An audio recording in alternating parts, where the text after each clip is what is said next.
सभी साथियों को जय हिंद। दोस्तों, हम द हिंदू एडिटोरियल के माध्यम से इंग्लिश सीखने का प्रयास करते हैं, इंग्लिश सिखाने का प्रयास करते हैं। ये सेशन उन सभी विद्यार्थियों के लिए बहुत उपयोगी है जो एसएससी, बैंकिंग, एयरफोर्स, नेवी या फिर किसी भी प्रकार के एग्ज़ाम की तैयारी कर रहे हैं जिनमें इंग्लिश पूछी जाती है, उन सब के लिए बहुत उपयोगी है। दूसरी बात, हमारे इस सेशन का एक बहुत बड़ा उद्देश्य ये है कि ये उन सब लोगों तक पहुँचे जो गांव ढाणी में गरीब मजदूर किसान के बच्चे हैं, जो शहरों में बहुत बड़ी बड़ी कोचिंग्स में नहीं आ सकते हैं, जो इंग्लिश मीडियम स्कूल्स में नहीं पढ़े हुए हैं और वो बच्चे बाकी बच्चों से पीछे रह जाते हैं। हमारा प्रयास ये है कि हम उन बच्चों को भी उनका हक दिलाएं, उनका अधिकार उनको मिलना चाहिए। तो ये हमारा इसका मकसद रहता है। हम इस सेशन में आप लोगों को दो सेगमेंट होते हैं। इसमें पहला होता है रिवीजन सेशन, जिसमें हम कल जो आप लोगों को एडिटोरियल पढ़ाया था उसका आज कुछ रिवीजन करेंगे, और दूसरा आप जानते ही हैं कि हम एडिटोरियल पे चर्चा करते हैं, उसको समझने का प्रयास करते हैं। तो आज का जो हमारा एडिटोरियल होगा वो ये होगा द कॉमन फैक्टर। इस एडिटोरियल पे हम चर्चा करेंगे। इसमें क्या बताया हुआ है, ये यूएसए से रिलेटेड है। वहाँ के डोनाल्ड ट्रंप की किस प्रकार का मैनेजमेंट है, किस प्रकार का एडमिनिस्ट्रेशन है, चाइना उनके लिए किस प्रकार की चुनौती बना हुआ है, ये सब चीज़ें हमें इस एडिटोरियल में देखने को मिलेंगी। उससे पहले हमारा जो रिवीजन सेशन है हम उस पर चलते हैं। उसमें हम क्या क्या देखते हैं देखिएगा। ये है हमारा रिवीजन सेशन।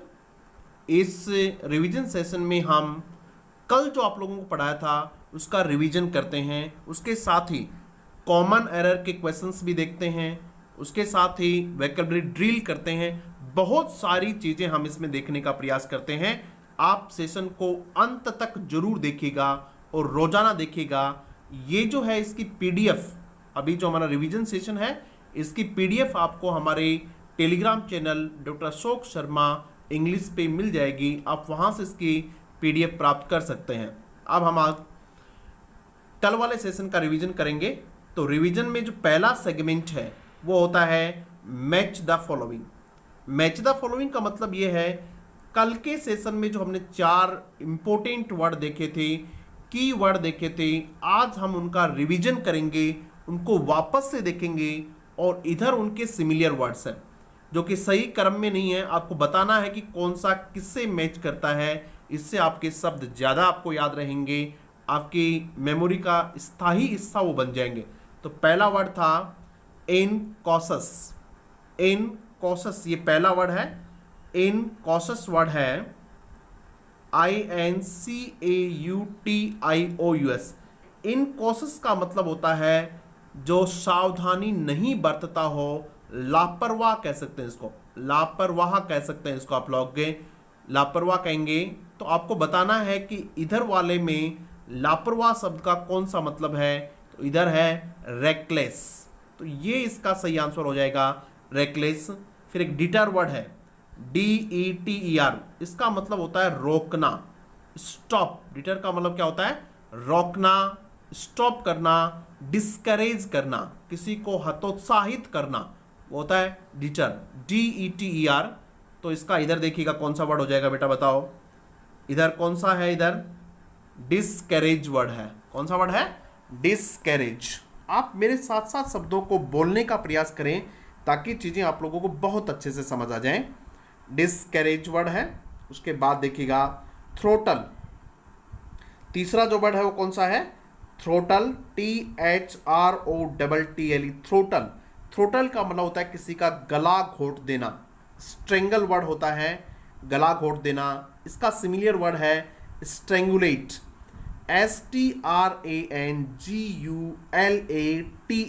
स्ट्रेंगुलेट। थ्रोटल, थ्रोट यानी गला होता है ना, उसे स्ट्रेंगुलेट गला घोट देना होता है। किसी को चोक कर देना, किसी को रोक देना, जाम कर देना जिसको आप लोग कहते हो, उसको कहते हैं। एक वर्ड और है कंप्रेहेंसिव। आपको याद होने चाहिए, कल हमने करवाए थे आपको ये। यदि आप रोजाना सेशन देखते हैं तो निश्चित रूप से आपको याद होने चाहिए। बताओ कंप्रेहेंशन का मतलब क्या होता है। हमने आपको बताया था कंप्रेहेंसिव का मतलब होता है व्यापक, कंप्रेहेंसिव का मतलब होता है विस्तृत। कंप्रेहेंसिव का मतलब होता है जो बहुत सारी चीज़ों को कवर करके चलता हो, उसको कंप्रेहेंसिव कहते हैं। और इधर जो इसके लिए वर्ड है वो है एक्सटेंसिव। तो ये इसका सिमिलर वर्ड है। आज मैं आपको इस सेशन में लगभग 50 शब्द याद करवाने की कोशिश करूंगा। एक सेशन में लगभग हम 50 वर्ड्स देखने की कोशिश करेंगे। हो सकता है 50 वर्ड्स में से आपको बहुत सारे शब्द आते हों तो उनका रिवीजन हो जाएगा, और जो शब्द नहीं आते हैं वो नए शब्द आप सीखेंगे। ये हम प्रयास करते हैं। उसके बाद में एक नई फीचर हमने जोड़ी है इसमें, एक नई विशेषता, सॉल्व ए क्वेश्चन डेली। एक क्वेश्चन रोजाना सोल्व करें। धीरे धीरे यदि आपने 50 क्वेश्चंस भी सोल्व कर लिए तो आपकी इंग्लिश बहुत इंप्रूव हो जाएगी। और ये हमारा आज का जो क्वेश्चन है, देखिएगा क्या है। राहुल डैश डैश डैश, ये क्वेश्चन है, देख लीजिएगा आप लोग। Rahul dash dash dash his teeth before breakfast every morning. Option आपके पास will cleaned, is cleaning, cleans, और लास्ट वाला ऑप्शन है क्लीन। आपको बताना है कि इसका सही आंसर क्या है। मैं आपको थोड़ा हिंट दे देता हूं। ये टेंस का क्वेश्चन है। आपको पता करना है कि कौन सा टेंस है ये। इसका आंसर आप मुझे जरूर कमेंट बॉक्स में लिख के बताएंगे। देखिए बेटा, आप लोग साथ नहीं देते हैं, आप लोग एक्टिवली पार्टिसिपेट नहीं करते हैं, तो फिर मुझे थोड़ा सा ऐसा लगता है कि मैं पता नहीं क्यों मेहनत कर रहा हूँ, बच्चे आंसर ही नहीं दे रहे हैं, तो पता नहीं उनको समझ आता है या नहीं समझ आता है। आसान सा क्वेश्चन है। इस क्वेश्चन का सही आंसर आप कमेंट बॉक्स में मुझे जरूर बताएंगे कि इसमें कौन सी वर्ब आएगी। टेंस का क्वेश्चन है। आप इसको दोबारा रोक के देख लें, आराम से समझ लें कौन सा क्वेश्चन है, स्क्रीनशॉट लेके देख लें, लेकिन इसका आंसर जरूर दें। हम कल इस क्वेश्चन को आपको, कल वाला जो सेशन होगा उस सेशन में हम आपको इस क्वेश्चन का आंसर बताएंगे। अब आते हैं इसके तीसरे सेगमेंट में। रिवीजन सेशन बहुत इंपॉर्टेंट है। इसका तीसरा जो सेशन है वो है grammar and vocabulary. Grammar and vocabulary, आज का जो एडिटोरियल होगा उसमें ग्रामर से संबंधित क्या पढ़ेंगे ये हम ग्रामर पढ़ते समय बता देंगे आपको, जब हम एडिटोरियल करेंगे तब।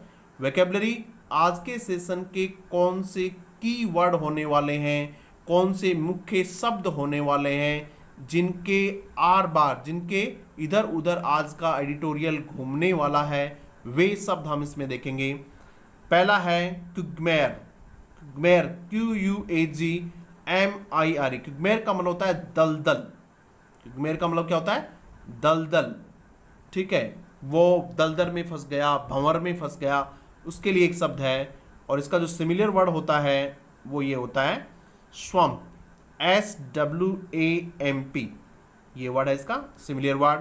मॉस, MORASS, मास, MARSH। तो ये है क्यूगमेर, दलदल होती है ये। दूसरा वर्ड है पेरिलस, PERILOUS। एक्चुअली वर्ड पेरिलसली काम में लिया जाएगा आज, और पेरिलस का मतलब होता है खतरनाक, डेंजरस। PERILOUS, पेरिलस का मतलब होता है खतरनाक, dangerous. DANGEROUS, hazardous, HAZARDOUS, hazardous.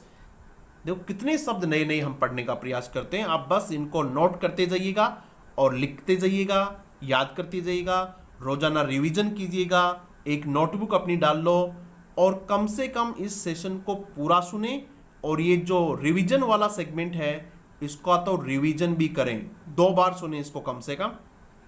उसके बाद तीसरा वर्ड हम पढ़ेंगे आउटराइट। आउटराइट का मतलब होता है पूरी तरह से। आउटराइट का मतलब होता है पूरी तरह से। बोलिए मेरे साथ, आउटराइट। आउटराइट पूरी तरह से।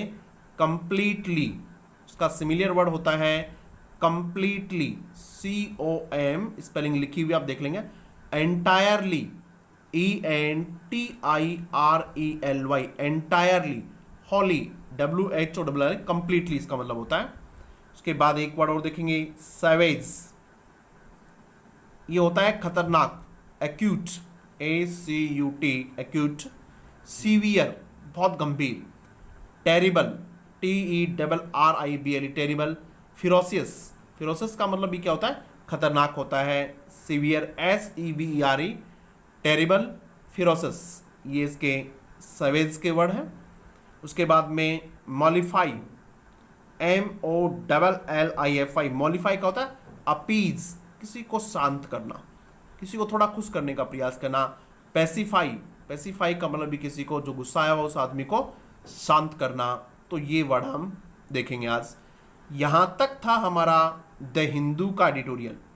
अब जो नीचे का पोर्शन आपको मिलेगा वो आज के टाइम्स ऑफ इंडिया के एडिटोरियल से मिलेगा। कहाँ से? टाइम्स ऑफ इंडिया के एडिटोरियल से मिलेगा। पहला जो है उसमें कॉमन एरर है। एक सेंटेंस में आपको कॉमन एरर का बता रहा हूं, आपको उसमें ढूंढना है कि कहां एरर है। कोविड क्राइसिस स्ट्रॉन्ग्स, मजबूत करता है। द केस फॉर, किस बात का? केस फॉर कैश ट्रांसफर्स, इस मामले को मजबूत करता है। किसको?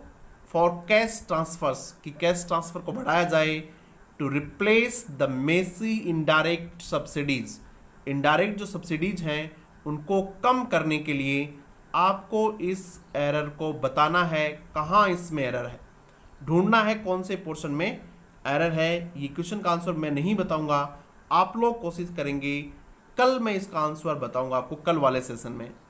अब है वोकैबुलरी ड्रिल, ये बहुत शानदार, मैं इसको व्यक्तिगत रूप से बहुत ज़्यादा पसंद करता हूँ। पहला वर्ड है डिप्राइव्ड ऑफ, वंचित करना। सीवियर, खतरनाक, बहुत ज़्यादा। अफेक्टेड, प्रभावित। देखो क्या है इसमें, कहाँ सेट करेंगे इनको। The lockdown has shown up the limitations, limitations यानी सीमाएं। लॉकडाउन ने शॉन अप का मतलब दिखा दी हैं, लिमिटेशंस यानी सीमाएं बता दी हैं, कमियां बता दी हैं। कैसी कमियां? सीवियर लिमिटेशंस, बहुत ज़्यादा, बहुत कमियां। तो इसको लिमिटेशन से पहले क्या लगा देंगे? सीवियर लिमिटेशंस लगा देंगे। इन इंडियाज स्टेट कैपेसिटी, किसमें कमियां बताई हैं? भारत के स्टेट कैपेसिटी का मतलब राज्य के पास जितनी क्षमताएं हैं, और यहाँ राज्य है देश के लिए काम में लिया गया। स्टेट, देश के पास कितनी क्षमताएं हैं ये बता दिया कि उसमें कितनी कमियां हैं। सीवियर लिमिटेशंस हैं। वास्ट, बहुत ज़्यादा। बाय विच, जिसके द्वारा। Have been migrant workers. State capacity. Worst affected, सबसे ज़्यादा प्रभावित हुए हैं। वास्ट अफेक्टेड बाय विच, जिससे सबसे ज़्यादा प्रभावित कौन हुए हैं? By which have been migrant workers, और उससे सबसे ज़्यादा प्रभावित कौन हुए हैं? माइग्रेंट वर्कर्स हुए हैं। तो वास्ट के साथ क्या वर्ड आ जाएगा? अफेक्टेड वर्ड आ जाएगा। इस तरीके से आज हमने अपना रिविजन सेशन कंप्लीट किया। अब हम वापस आते हैं हमारे एडिटोरियल पे, और एडिटोरियल को करने का प्रयास करते हैं। बहुत सारी ग्रामर की चीज़ें भी हम इसमें सीखेंगे। अब देखते हैं the common factor. The article है, कॉमन इसका एडजेक्टिव है, और फैक्टर कारक। कॉमन यानी सामान्य, इसमें सामान्य कारक के उनकी बातें बताई गई। द कॉमन फैक्टर यानी कॉमन फैक्टर कौन है? अमेरिका अभी कई समस्याओं से जूझ रहा है, उसमें बताया कि उन सब में एक चीज़ कॉमन है, और वो कौन है? चाइना। जितनी भी समस्याएं अमेरिका जूझ रहा है उन सब का कारणों में एक चीज़ कॉमन है, वो कौन है? चाइना है। तो इस प्रकार की चीज़ें आज हम इसमें पढ़ने वाले हैं। China is a dominate, China subject है, इज वर्ब है। China is now A dominant subject. एक डोमिनेंट का मतलब होता है प्रभावी, एक मुख्य। डोमिनेंट प्रभावी या एक मुख्य विषय है। डोमिनेंट प्रभावी, मुख्य। कंट्रोलिंग, डोमिनेंट का मतलब होता है जो कंट्रोल करने वाला हो। इन यूएस पॉलिटिक्स, यूएस की पॉलिटिक्स में चाइना एक प्रभावी विषय है। एज, जैसा कि द इलेक्शंस ड्रॉ क्लोजर, जैसा कि इलेक्शंस ड्रॉज खींचे आ रहे हैं। क्लोजर यानी नज़दीक, जैसा कि वहाँ चुनाव नज़दीक आ रहे हैं, इसलिए चाइना क्या है? एक मुख्य कारक है, एक मुख्य विषय है। देखिएगा आगे, प्रेसिडेंट डोनाल्ड ट्रंप इज, ये सब्जेक्ट हो जाएगा, इज वर्ब हो जाएगा। entering deeper into a political quagmire, Donald Trump entering घुसता जा रहा है किसमें, और गहराई से, डीपर इनटू ए पॉलिटिकल क्विगमेयर, एक राजनीतिक दलदल में घुसता जा रहा है, फंसता जा रहा है, ऑन 3 रिलेटेड फ्रंट्स, 3 संबंधित मोर्चों पर, 3 रिलेटेड संबंधित फ्रंट्स यानी मोर्चों पे। ये था हमारा। अब इसमें देखो ग्रामर का बिंदु ये है कि एंटर के बाद में इनटू नहीं आना चाहिए। यदि आप किसी फिजिकल एंटिटी में घुसते हैं, जैसे कमरे में घुसते हैं, तो एंटर द रूम आना चाहिए, एंटर द रूम, ठीक है, वहां नहीं लगना चाहिए। तो फिर यहां लगा है, तो ये क्यों लगा है, ये इसलिए लगा है कि यहां कोई फिजिकल एंटिटी नहीं है। जिस तरह से एंटर्ड इनटू इंक्वायरी, तब भी इनटू ठीक था। एंटर्ड इनटू पॉलिटिकल क्विगमेयर, राजनीतिक दलदल में फंसता जा रहा है, तो वहां भी इनटू ठीक है। जब कोई भौतिक चीज से किसी कमरे में घुसना है और किसी चीज में घुसना है, तब एंटर के साथ इनटू का प्रयोग नहीं किया जाना चाहिए। President Donald Trump is entering deeper into a political quagmire on 3 related fronts. अब 3 बताएंगे, इसमें पहला कौन सा है, पहला देखिएगा, अमेरिकाज डेथ टोल, अमेरिका की जो मौत का आंकड़ा है फ्रॉम कोविड-19 की वजह से, इज पेरिलसली, बहुत ही खतरनाक तरीके से, हमने इस वर्ड को देख लिया है, बहुत ही खतरनाक तरीके से कहाँ पहुंच रहा है, close to the psychologically important mark of 1 lakh. मौत का आंकड़ा साइकोलॉजिकली, मनोवैज्ञानिक रूप से महत्वपूर्ण चिन्ह, महत्वपूर्ण मार्क, महत्वपूर्ण स्टेज, कहाँ की, 1 लाख की महत्वपूर्ण स्टेज तक पहुंच गया। पहली बात तो यह है कि मौत का आंकड़ा कहाँ तक पहुंचने वाला है, 1 लाख तक पहुंचने वाला है। एक तो ये इंपॉर्टेंट बात है उनके लिए, ये मुश्किल की समस्या है।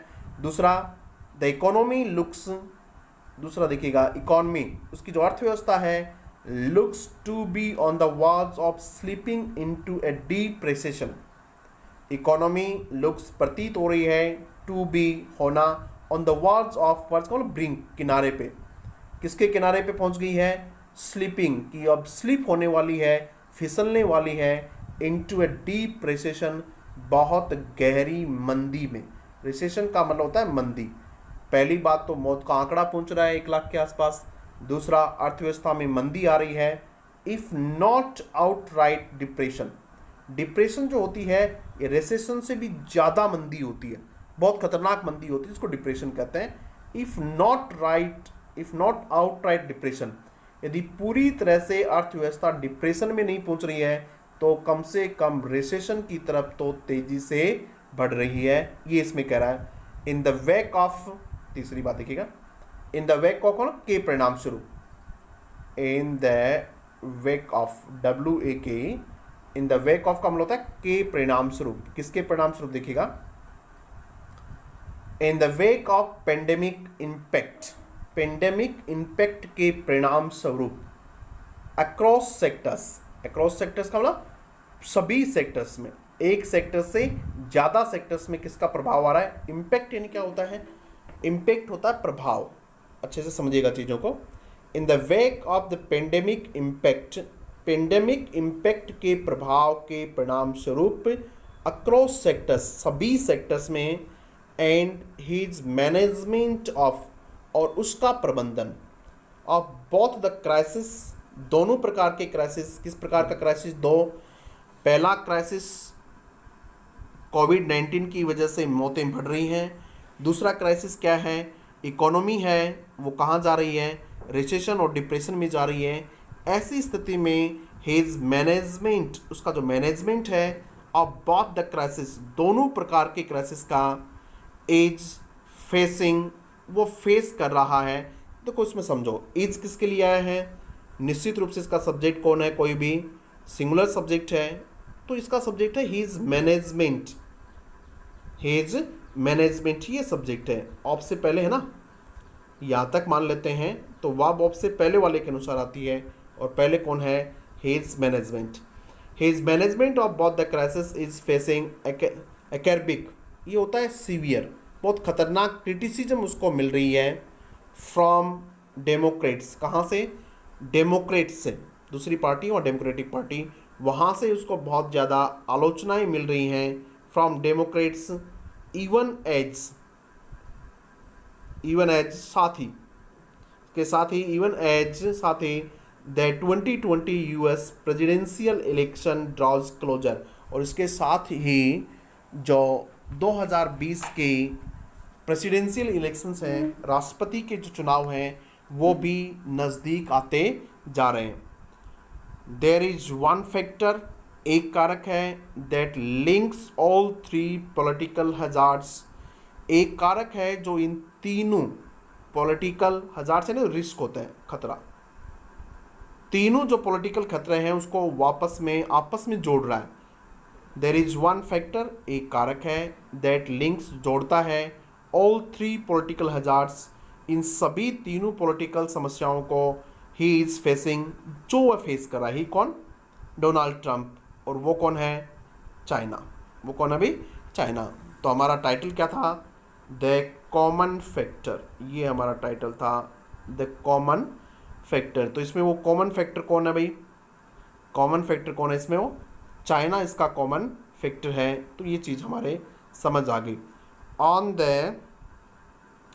पेंडेमिक फ्रंट, पेंडेमिक का मतलब था महामारी, उस मोर्चे पर mister Trump has regularly tweeted, mister Trump ने रेगुलर ट्वीट किए हैं, रेगुलर यानी लगातार ट्वीट करता रहा है, टू द इफेक्ट, इस बात को लेके, इस बात को प्रभावी बनाने के लिए, टू द इफेक्ट का मतलब उस ट्वीट में क्या लिखा हुआ है, that the novel corona virus ought to be called, ought to का मतलब तो should, ought to OUGHT, ought to का मतलब होता है शुड, कि नोवल जो कोरोना वायरस है शुड बी कॉल्ड, उसको कहा जाना चाहिए, उसको बोला जाना चाहिए। देखो पैसिव वॉइस का सेंटेंस है, ought to का मतलब होता है शुड, और उसके बाद क्या लगा है, बी लगाया हुआ, तो बी प्लस थर्ड फॉर्म, मतलब अपने ट्वीट में उसने बार बार कहा है, regularly tweeted, to the effect, उस ट्वीट में क्या लिखा हुआ है, that the novel corona virus ought to be called, उसको बोला जाना चाहिए, दैट चाइना वायरस, किसको क्या कहना चाहिए, चाइना वायरस कहना चाहिए, एंड हिज टॉप ऑफिसर्स, और उसके जो उच्च अधिकारी हैं, टॉप ऑफिसर्स उच्च अधिकारी, इंक्लूडिंग शामिल करते हुए, secretary of the state, state secretary को शामिल करते हुए, माइक पेम्पो इसका नाम है, ये हैव मेड, उसने क्या किया है, देखिएगा ये हैव मेड किसके लिए है, हिज टॉप ऑफिसर्स, ये यहाँ प्लूरल है, इसलिए ये वर्ब जो है प्लूरल है, अदरवाइज इंक्लूडिंग से पहले वाले के अनुसार वर्ब आती है। यदि यहाँ डोनाल्ड ट्रंप होता, सिंगुलर होता, और उसके बाद इंक्लूडिंग के बाद प्लूरल भी होता, तो वर्ब कैसी आती, सिंगुलर आती, ध्यान दीजिएगा। His top officials, including Secretary of State Mike, have made unsubstantiated, unsubstantiated का मतलब होता है unsupported, जिसका कोई सपोर्ट नहीं हो, जिसका कोई गवाह नहीं हो, जिसका कोई औचित्य नहीं हो, इस प्रकार के सजेशंस उसने दिए हैं, दैट कि the virus may be leaked out of A Wuhan laboratory, उसने बताया है कि वायरस हो सकता है कहाँ से लीक हो, may have been leaked out of, कि लीक हुआ हो कहाँ से, वुहान की एक लेबोरेटरी से लीक आउट हुआ हो, और ये क्या है, अनसपोर्टेड सजेशंस है। अनसपोर्टेड का मतलब होता है जिसके सपोर्ट के लिए किसी प्रकार के कोई साक्ष्य उसके पास नहीं है, तो उसको क्या कहते हैं, अनसपोर्टेड कहते हैं, अनकन्फर्म्ड कहते हैं, अनकन्फर्म्ड, CONFIRMED, यानी उसकी कोई कंफर्मेशन नहीं है। उसके बाद देखिएगा, वाइल ट्रंप अपीयर्ड, जबकि ट्रंप प्रतीत होता है, अपीयर रिलेटिवली, रिलेटिव यानी तुलनात्मक रूप से, मोर मॉलिफाइड, ज़्यादा अपीज्ड, ज़्यादा शांत, आफ्टर ए कॉल के बाद, with China president Xi Jinping, China के प्रेसिडेंट शी जिनपिंग से फ़ोन करने के बाद, इन लेट मार्च में, ही रिवर्टेड, एक बार तो क्या हो रहा था, शांत प्रतीत हो रहा था, लेकिन अब क्या है, ही रिवर्टेड, वो वापिस आ गया, रिवर्ट का मतलब रिटर्न टू, रिवर्ट का मतलब होता है रिटर्न टू, अब वापस आए कहाँ पर, टू नेम कॉलिंग, नाम से बुलाने के लिए, कि a few weeks thereafter, उसके कुछ सप्ताह के बाद ही वापस क्या कहने लगा, नेम कॉलिंग, यानी इस वायरस को क्या कहा जाए, चाइना वायरस कहा जाए। एक बार मार्च में जब बात की थी तब कैसा प्रतीत हो रहा था, मॉलिफाइड, अपीज्ड, शांत, APPEACD, शांत, पैसिफाइड, एक वर्ड होता है इसका पैसिफाइड, PACIFIED, कैसा प्रतीत हो रहा था, पैसिफाइड प्रतीत हो रहा था। लेकिन वापस फिर क्या हुआ, देर आफ्टर यानी उसके बाद, ही रिवर्टेड का रिटर्न टू, वापस हो गया किस पे, नेम कॉलिंग, के नाम से ही बुलाया जाए। बीजिंग मैन वाइल, बीजिंग इस दौरान, मैन वाइल का मतलब होता है इस दौरान, हैज़ कॉन्कटेडली, कॉन्कटेडली का मतलब होता है बहुत ही ऑर्गेनाइज तरीके से, ORGANIZED,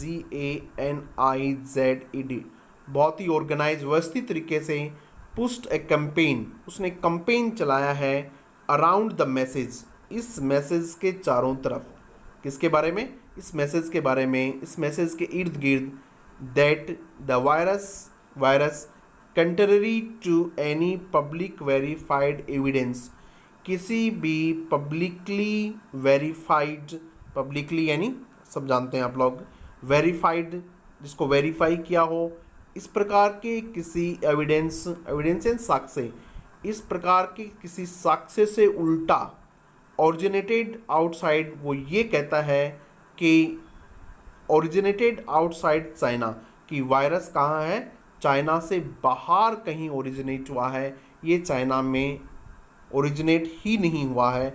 वो इस प्रकार का एक संगठित ऑर्गेनाइज्ड कैंपेन चला रहा है किस मैसेज के इर्द गिर्द, कि जो ये वायरस है ये चाइना में ओरिजिनेटेड नहीं है।